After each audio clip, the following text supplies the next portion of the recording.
Brian, good morning or good afternoon. It's Joe Person with The Athletic. Hope you're doing well. Doing good. How you doing?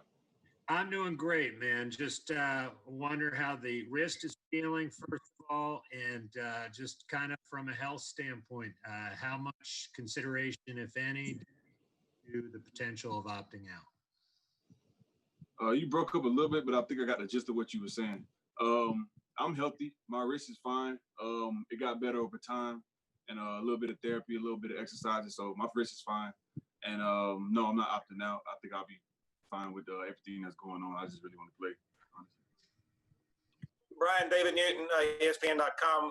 When's the last time you've been a part of a defense that had so many new pieces, and how did that turn out? Can you say the last part of that question again? Just the last time you had a defense that had so many new pieces to it, and how did that turn out? I mean, football is all about next man up, and the guys going to get together, we're going to work together. It's going to be the same outcome, honestly. But it always works out pretty well once everybody's bought into the system and bought into the scheme. So it'll be fine. Brian, I was just wondering, Elena Getzenberg, Charlotte Observer. I was wondering, kind of going into your second season after everything that went down last year with the second half of the season, what are your goals for yourself this year with this new defense and kind of your role in it? My goals are kind of classified. I can't really put those out there, but I do have goals. But ultimately, I really just want to win more games than we did last year and just have a great season. I mean, among everybody overall. Brian, Skylar Callahan here with Sports Illustrated.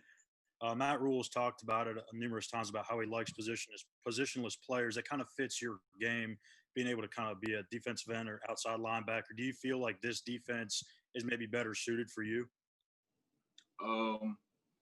Honestly, I wouldn't say better suited. I mean, I think I fit in any defense, but it's very versatile. I like that.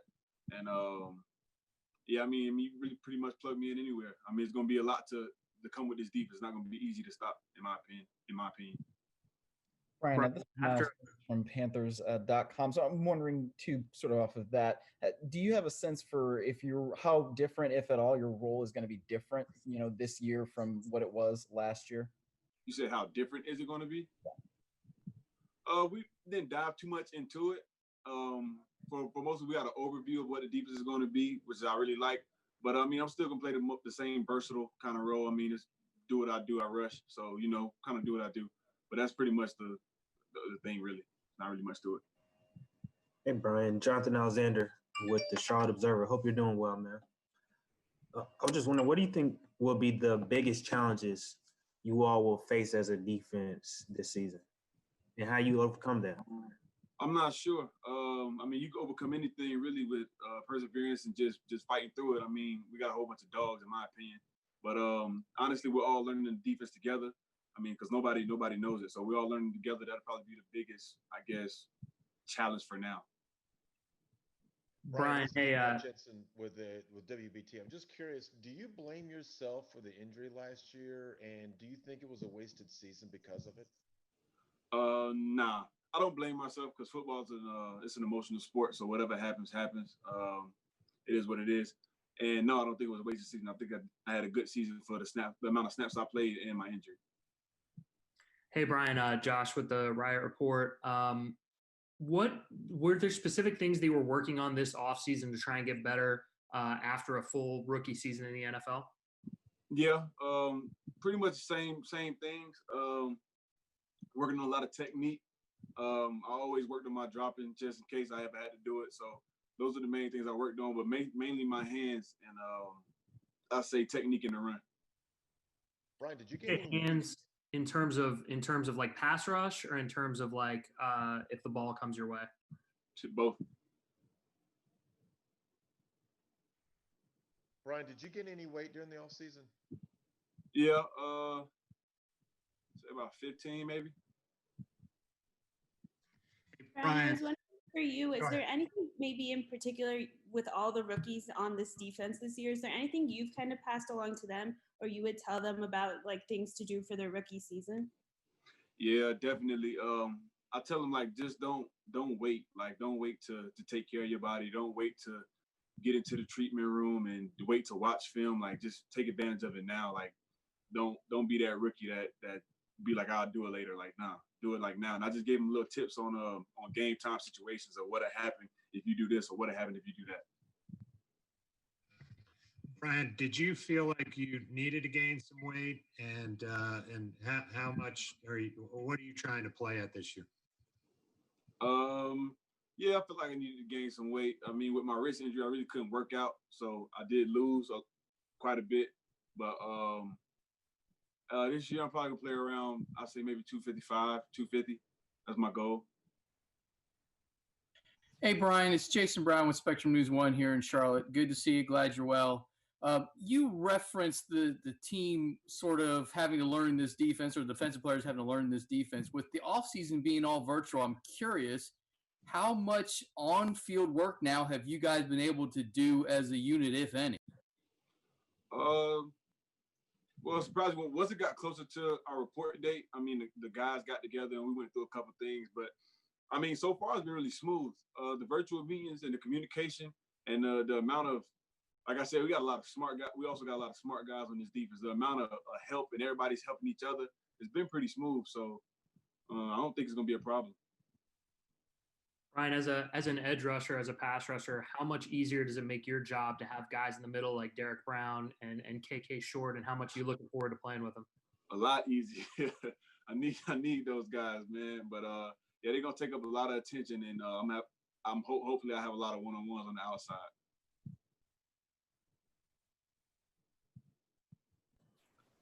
Anything else for Brian? Hey, Brian. Josh Graham, Sports Hub Giant. Give me a sense just for how much the cast in your hand limited your effectiveness, because you got off to such a great start off on the edge, and then it seemed that hurt you a bit. Yeah, it did. I mean, having the cast on really limited me from grabbing and being able to have a firm grip on the blocker or the running back or whoever it is. So it did limit me quite a bit. Towards the end of the season, it was getting better, but yeah, I'll say it did limit me quite a bit, being the position that I play. So, Brian, what do you like best about this defense and the talent around you? Say that, you breaking up. What do you like best about this defense and the talent around you?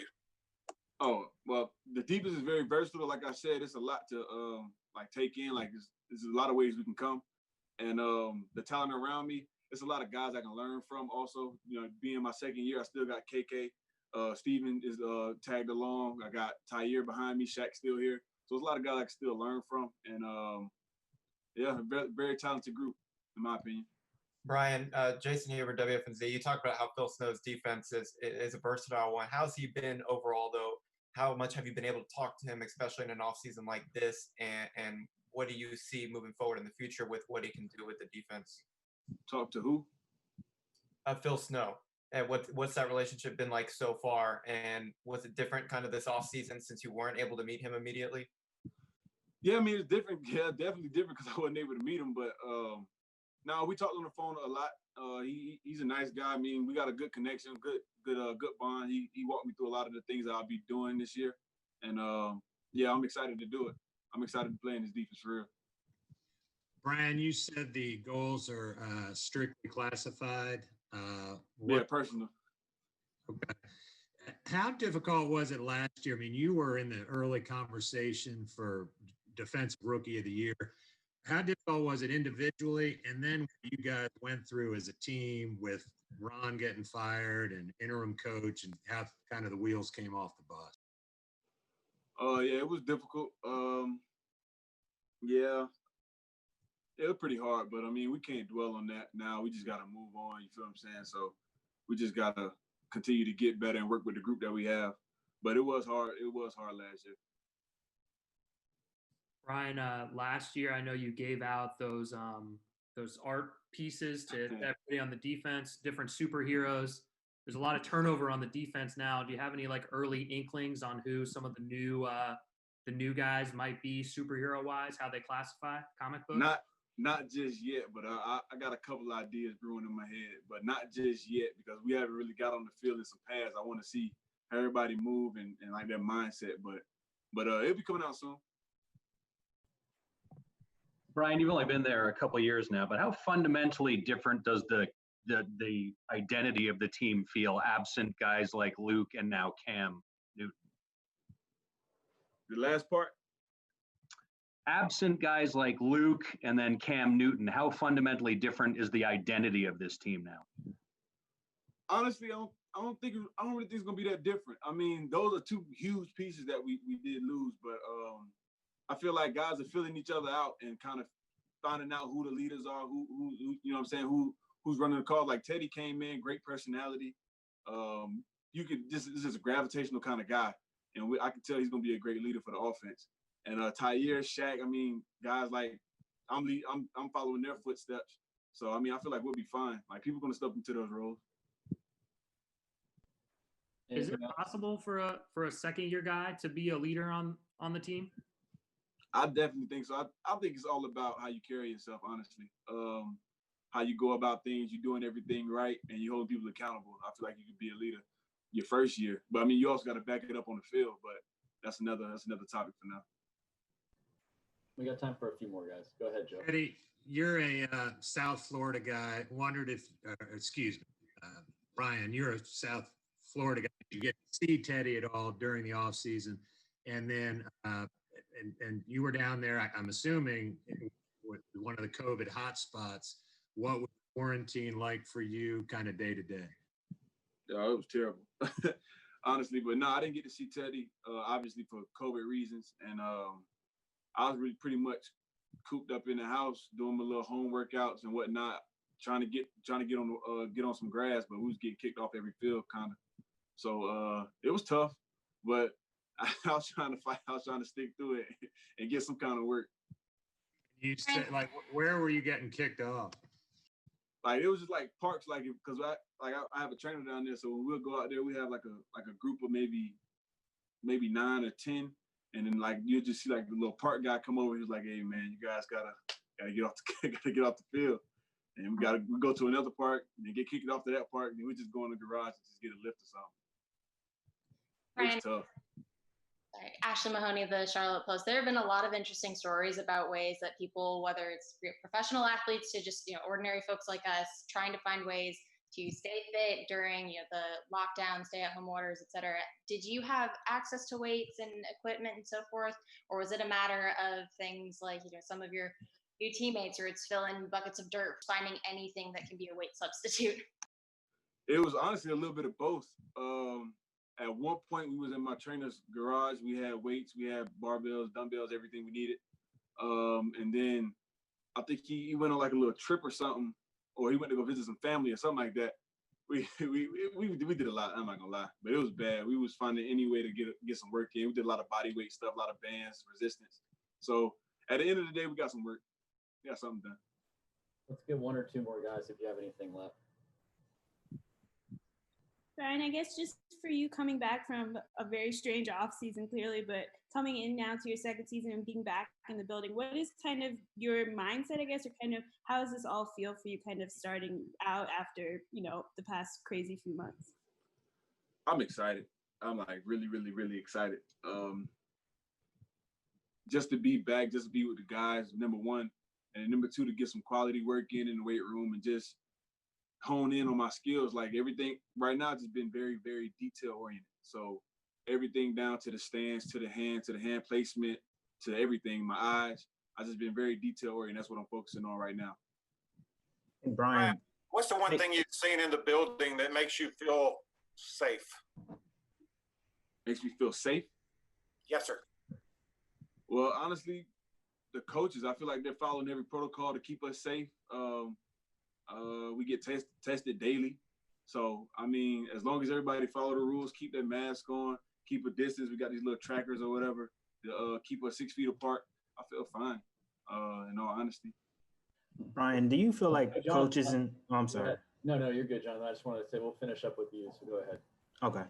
Brian, do you feel like coaches and veterans, or are coaches and veterans kind of pointing to the Miami Marlins situation as what not to do or what could happen, if people don't follow the rules? Yeah, I mean, honestly, you just got to hold everybody accountable. And I feel like these are good guys. They don't want to put anybody else's family in jeopardy, let alone their own. So I feel like they'll follow the rules. And I mean, and like you see a guy without his mask on, or he walk around, just let him know, or give him a mask, or whatever the case may be, just to keep everybody safe, so nobody has any hiccups back at home. So that's pretty much the deal with it. Great, guys. Thank you so much, Brian. Thank you so much. We'll see everyone tomorrow. Thanks a lot. All right, appreciate y'all. Thanks, Brian. Brian.